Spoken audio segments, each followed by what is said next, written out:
Hey everyone, and welcome to this session of Academy on Air. My name is Dennis, and I am an audience specialist here at Google. And today we're going to be talking about similar audiences, which is one of my favorite topics. Similar audiences allows you to find new and also qualified users, so that this way you can start to grow your business. So before we get started, we just want to make sure that just take care of one housekeeping item. If you have any questions, feel free to ping them in, and we'll be able to answer them at the end of the session. Awesome. So last session, we had talked about the audience framework, and it took the form of 3 different parts. So the first part is identifying your audience, making sure that you have a full understanding of who your digital audience is, what they are interested in, so that this way you can speak to them in a more concerted manner.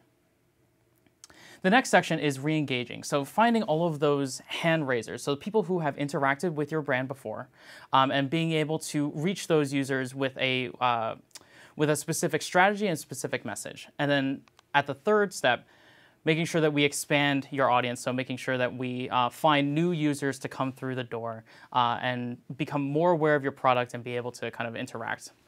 So taking those 3 steps, today we're going to be focusing on specifically expand. So thinking on this, how do we find new users? So before we keep going on this, I just want to cover off on one main point coming off of the last session, which was focusing on re-engagement. So 96% of users typically don't take the action that you want them to take off of the first touch.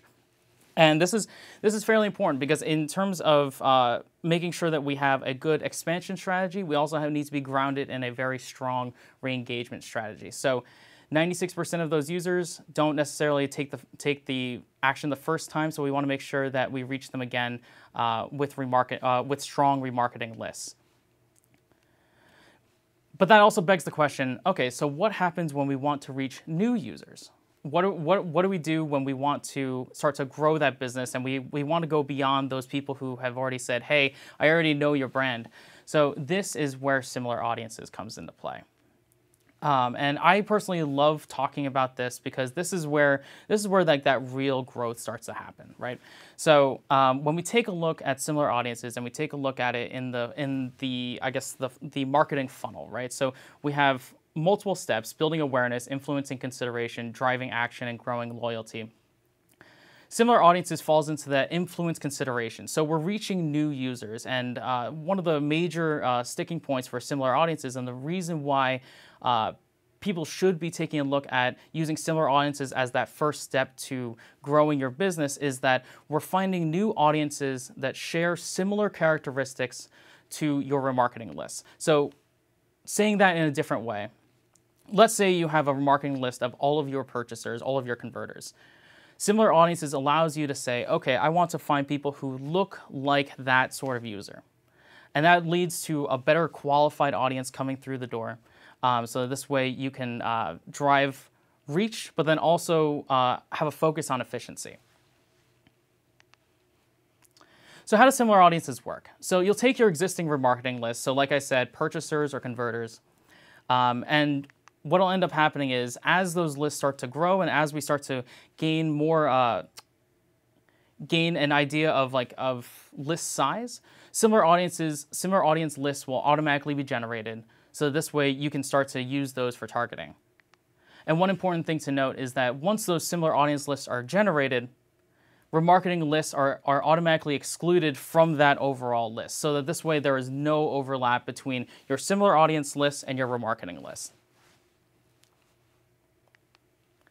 So in terms of the key audience, or I guess the key benefits of having a similar audience, first of all, scale, right? So the whole purpose of this step of the expansion strategy is to kind of say, okay, I want to make sure that I hit new users. And so on average, a similar audience is typically 5 times greater than your typical remarketing list. So this way you're able to hit new users who want to come and, or I guess who are showing intent for the products or services that you're advertising.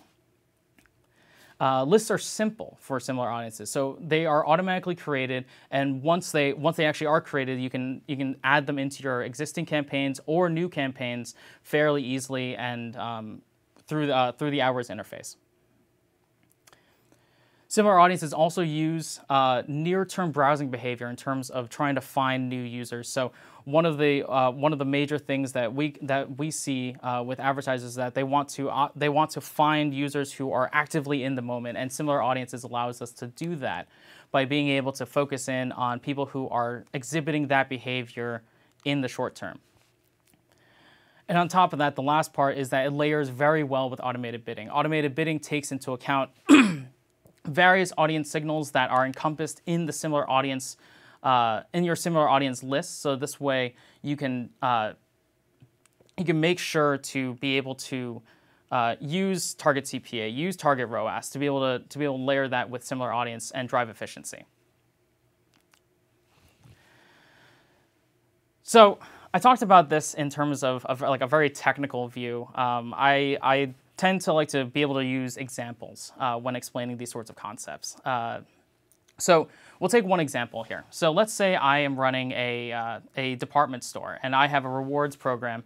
I'll name them the gold rewards users. So these are people who are high value customers for me. These are people that come in every few weeks and buy a new suit or buy a new shirt, pair of jeans. So we'll take those lists of users, those people who are those high value customers, and then we'll be able to take a look at all hundreds of thousands of signals using Google and machine learning to be able to understand what those what encompasses that list of users. So maybe it's taking a look at understanding purchase intent or demographic or who they are, what interests they have, what time they're looking, where they are. So all of these various signals start to kind of meld together into one audience profile. So for example, this similar audience profile could be someone who is age 35 to 54, has a loyalty app, is physically close to your store, and watches fashion vloggers. So that's an example of what a similar audience profile could be. So first and foremost, we want to make sure that we stress on this idea that we are growing in terms of reach. So extending reach up to 5 times for similar people. So first of all, we guarantee that there is no overlap between similar audience and remarketing lists. So you don't have to worry about all of over saying like, oh, like what happens if I put them into the same campaign? That's completely fine. So they won't necessarily hit on each other. So this way you don't have to worry about that from a management standpoint. And in this sense, the possibilities are endless, right? So if you take a look at your remarketing list, you can use any remarketing list, whether that's all site visitors to all purchasers, and you can build a sort of similar audience list based off of that and be able to reach a much greater audience. So where do similar audiences work? And this is kind of touching in on like where can we reach our users. So we have multiple platforms that similar audiences can live in: search, display, YouTube, Gmail, using DoubleClick Bid Manager for those of you who are using DBM. Today we're going to be talking specifically about search and display, given that they are the most common use cases for similar audiences. But you can also use them across many of our other platforms to be able to drive scale. All right, so first and foremost, I'll break it up into 2 parts. So we're going to be talking about similar audiences for search, and then similar audiences for display. So I'll start off with similar audience for search. So in this example, right, so we'll say, okay, take one of your RLSA lists, whether that's like all purchasers, and say, okay, we'll use that as the seed list to be able to understand who is converting for your particular business. So we'll take a look at site visitor searches before and after they're added to their RLSA list, and then find users who share those sorts of search behavior. So for example, I love Carly Rae Jepsen, and I'm on her ticketing website, and I end up buying a ticket to her next concert. Obviously, they want to find more people like me because I am a diehard Carly Rae Jepsen fan. But what they also want to make sure is that when they use similar audiences, that model will also start to take a look at some of my other searches. So they'll also understand, like, hey, look, in this similar audience list, this person liked Carly Rae Jepsen, but they also searched for Panic at the Disco. So in that similar audience list, they'll look for people who have had that similar search history of Carly Rae Jepsen and Panic at the Disco. So this way we can create a model of those people who would be interested in buying for that particular concert.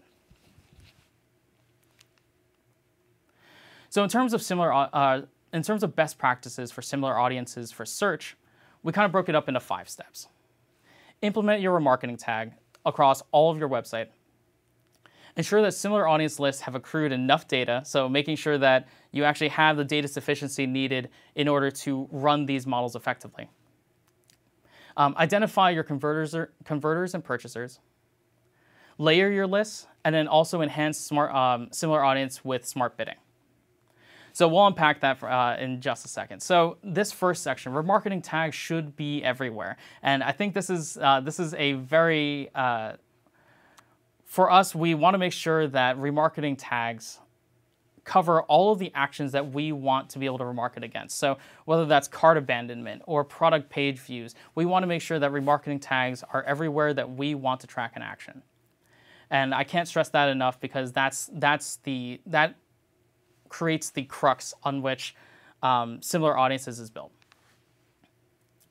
The second is making sure that similar audience lists have enough data. So keeping in mind that similar audience, yes, the lists are automatically created and they're created off of existing remarketing lists, but it typically takes up to about 48 hours for similar audiences to really start to rev themselves up in terms of getting enough insight into, okay, these sorts of insights work, these sorts of insights don't, so that the model constantly refines. And this happens in real time, so this way your model is constantly changing.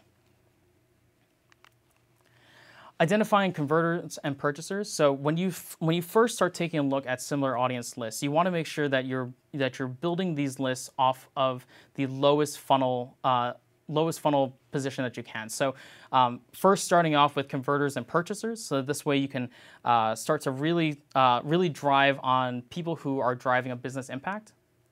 But then, as you start to kind of build on that, then you can start building similar audience lists off of perhaps maybe site visitors. So this way you can get more people in.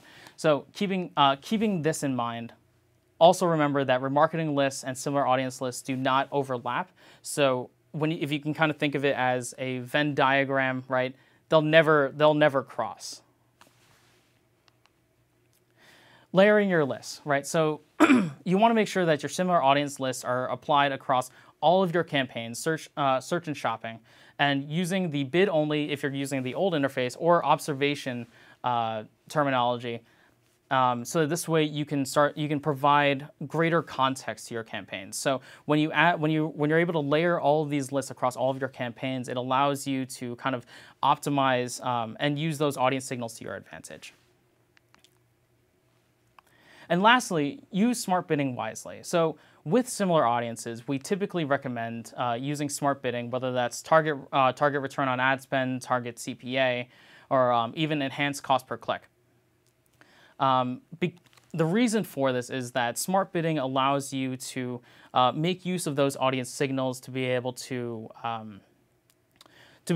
really leverage all of that in real time. So smart bidding allows you to kind of jump in at the auction level and make those sorts of optimization changes that manual bidding won't necessarily allow you to do. But if you are using manual bidding, start by setting a 20% bid adjustment for similar audiences. And as you start to get more performance data, that's when you can start making tweaks to your bid adjustment and making sure that you bid to value. So next we'll talk about similar audiences for display. So similar audiences for search and similar audiences for display are similar in concept, but they operate a little bit differently. And we'll touch on the nuances going into this next section. So similar audiences for display works by understanding how we traverse the internet. So in terms of AdWords will take into account browsing history, contextual data, to be able to kind of take all of those signals, all of the all of the information that we take in, and be able to kind of create a profile of a user who shares that similar content consumption behavior. So in terms of setting up for success, we want to make sure that we focus on three distinct points. So in terms of campaign structure, you can add similar audience to a brand new campaign, or add it as a separate ad group to an existing remarketing campaign. There's no right or wrong answer to this. Obviously, it depends on your particular structure, but you want to make sure that you at least be able to add similar audience to any brand new campaigns that you're running from here forward.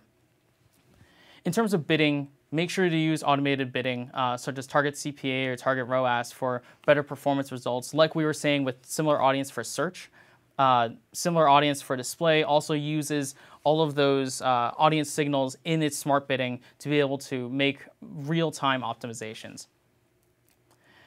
And then lastly, we want to talk about creative, right? So we want to make sure that while our similar audience lists are changing constantly, we also want to make sure that our creative is moving at that same speed. So using responsive ads to be able to allow you to scale all of your assets, whether that's images, logos, headlines, all of that, being able to leverage that as quickly as you can using responsive ads. So similar audiences for display. So we'll cover off on some best practices. Like we said before, the remarketing tag is like the foundation on which your similar audience lists are going to be created. So you want to make sure that your remarketing tags are implemented across every page of your website. You also want to make sure that you start your similar audience list based on the lowest funnel remarketing list. So those are like those converters, those purchasers, because those are the sorts of people who will start to drive business impact. And keep in mind, again, that your remarketing lists are separated from your similar audience list. I sound like a broken record right now, but I just want to make sure that that's perfectly clear that we are reaching new users with your similar audience list. If you are a business that uses a product or business feed, so for example, if you are an e-commerce client and you already have a product feed built out, make sure that you layer on your similar audience lists to your display dynamic remarketing campaigns or anything like that. So this way you can actually show products from your feed to new potential customers. So using similar audiences for dynamic prospecting. So we've talked about how to implement. We've talked about, technically speaking, how the similar audience lists are created. But before we go, I want to make sure that we talk about measuring success, because I think that it's fairly important to measure success properly, especially given how many different options that we have in terms of growing a business. So in terms of measuring success for our similar audiences, we want to focus in on 3 specific points. So first and foremost, we want to make sure that similar audiences are given the value that they deserve. So clicks that are coming off of similar audiences, you want to make sure that you actually give credit to similar audience as a audience list, because they are finding you new qualified users. But then taking that one step further, we also want to make sure that we measure the impact against the remarketing list. So going all the way back to the beginning of this session, we talked about this idea that 96% of users don't take the action that we want them to take off of the first touch. So by proxy, when we're using similar audiences to find new users, what ends up happening is we actually start to build our remarketing pools as well. So when taking a look at similar audiences and the effectiveness of having a similar audience list, we also want to make sure that we measure the impact of our remarketing list as well. So that this way we can say, hey, maybe volume grew, maybe the cost efficiencies grew within the remarketing list. And one last thing, we also want to make sure that we measure view-through conversions.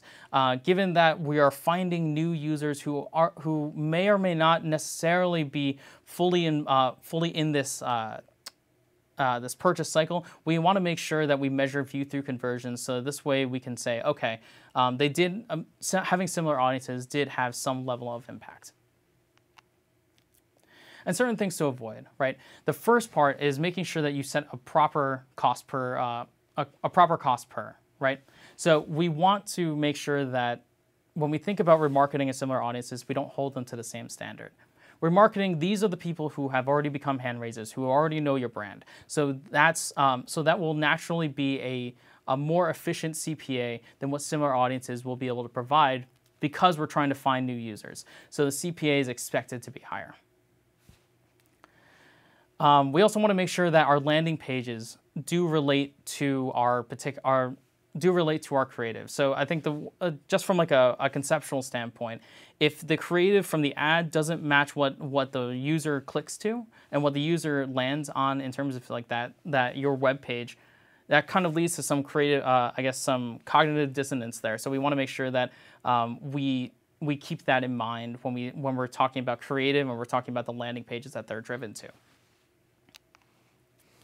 So we've seen some great success with similar audiences, and the first one I'd like to point out is a brand that we're probably mostly familiar with, Fiat Chrysler Automobiles. They drove 22% more conversions with similar audiences for search. And you can actually read a lot more about this on our blog, Think with Google. The second is CheapCaribbean.com using similar audiences for search to be able to enter into a very competitive market. Obviously, there are a ton of people looking to corner their side of the market for the vacation space. So CheapCaribbean.com use similar audiences to be able to really effectively enter into that competitive market. And using SA, they were able to increase CTR by 250%, and also similar audiences encompassed about 20% of all non-brand transactions. And working very closely with Cheap Caribbean, we were able to see that they were able to have tremendous success with their RLSA campaigns, and also mirror that similar success using similar audiences for search.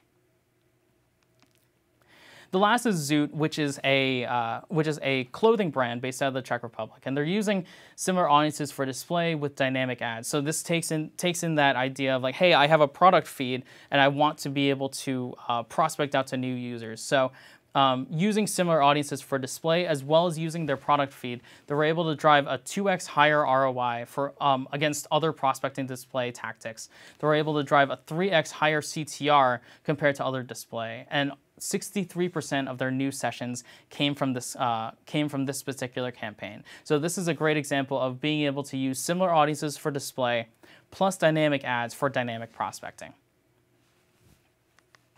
So in terms of a summary of what similar audiences is, I've talked at length about the benefits of it, but one of them is just driving scale. So we want to make sure that on average, that when we think about similar audiences, on average, similar audiences reaches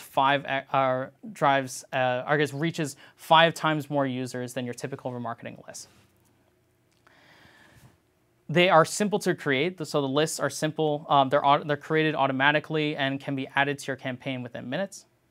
They optimize towards near-term behavior, so this way we're optimizing towards the moment, or the moment that users are actively engaged in these sorts of browsing behaviors. And then we can also optimize in real time using automated bidding. So now we'll open up for questions. I thank you all for your time. Feel free to continue to ping in questions, and we'll answer as many as we can in the time that we have left. So the first question that we have is, I use GA to make my lists. Can I make a similar audience based on these lists? And the answer is yes. So we were talking about making sure that your remarketing tags are across all of your website. Some advertisers use Google Analytics to be able to track everything in terms of like site behavior or anything like that. When you create lists in GA and push and move them to AdWords, we're able to create a similar audience list in AdWords based on that list. So yes, if you do use Google Analytics, you're more than welcome to use similar audiences. And this is a question from Victor. Can you provide some info about similar audience best practices and instances where it would not benefit the advertiser to utilize? That is a great question. So in terms of some of the best practices, like we were saying, making sure that your remarketing tags are covered across your entire website, making sure that you provide a proper cost per expectation. So we want to make sure that this expectation is not held at the same standard as like remarketing. we also want to make sure that when we take a look at building out these similar audiences, we want to make sure that we create lists off of the lower funnel remarketing lists, so people who are creating from like purchasers or converters. And in terms of when it would not benefit an advertiser to utilize, we tend to think about similar audiences. It's kind of like when you think about, I guess, driving efficiency, similar audiences is the closest thing to a remarketing list in terms of driving that sort of efficiency.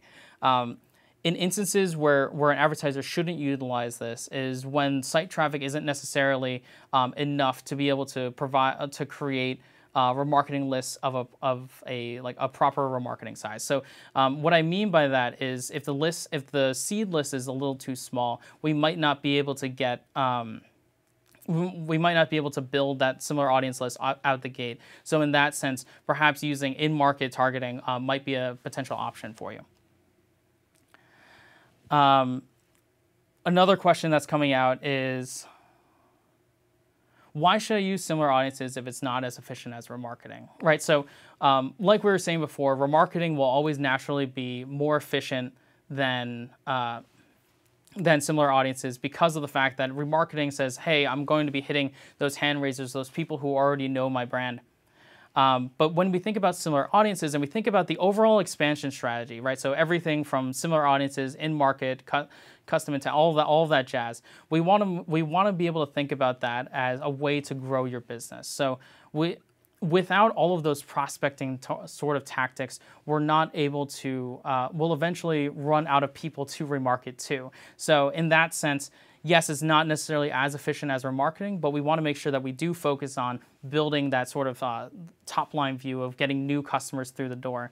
And similar audiences is a way to do that, but then also do so efficiently.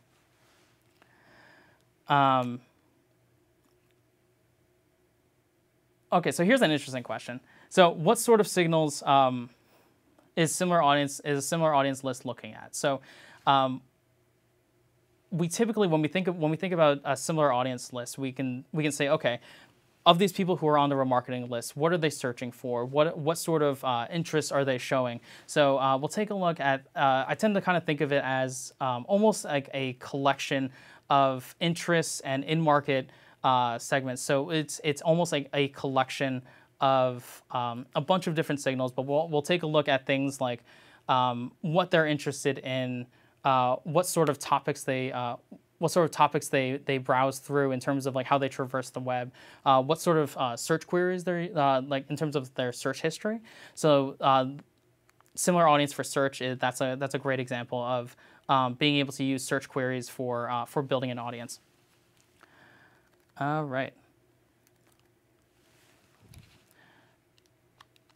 Awesome. So this one's coming from Jeff. I have an account and I have an account that is 80% replacement driven, average every 8 years. Will the algorithm consider in-market signals, or is it more based on static lifetime data? And is there a way for me to upload my my audience with date of purchase information to help with this? So, like I was explaining before, similar audiences takes into account recent browsing behavior. So or I guess the lists tend to think about things that have happened within like the past 24 hours, right? So we're optimizing now towards more immediate behaviors. So in terms of what you're looking for in this, taking a look at a consumer that comes in every 8 years. There are other ways of tackling that, and we can kind of take that as a discussion point offline. But similar audiences will optimize towards the near term. And this question is coming in. So how do I get a better understanding of my similar audience list? So one of the ways to do that is to use the Audience Insights tool that's part of the AdWords interface. So if you click the wrench in the top right and and in that pop down, you'll be able to see the audience manager. In the left side, you'll be able to see the audience insights report. So you can take a look at that report and see how it compares against the benchmark for the United States. So typically, people use that for their remarketing list to be able to understand who is coming to their website, right? So in there, you'll be able to see demographics such as male, female, age distribution, whether they're a parent or not. But then you'll also be able to see all the in-market segments, so things that they're interested in, things that they have an affinity towards. So you'll be able to see in-market and affinity as well to get a better picture of what your audience looks like. And awesome. So I think we are actually out of time. Thank you so much for all of your attention today. If you have any further questions, feel free to jump into the partners community and we'll be able to answer there. So looking forward to hearing some more questions and seeing similar audiences in the marketplace.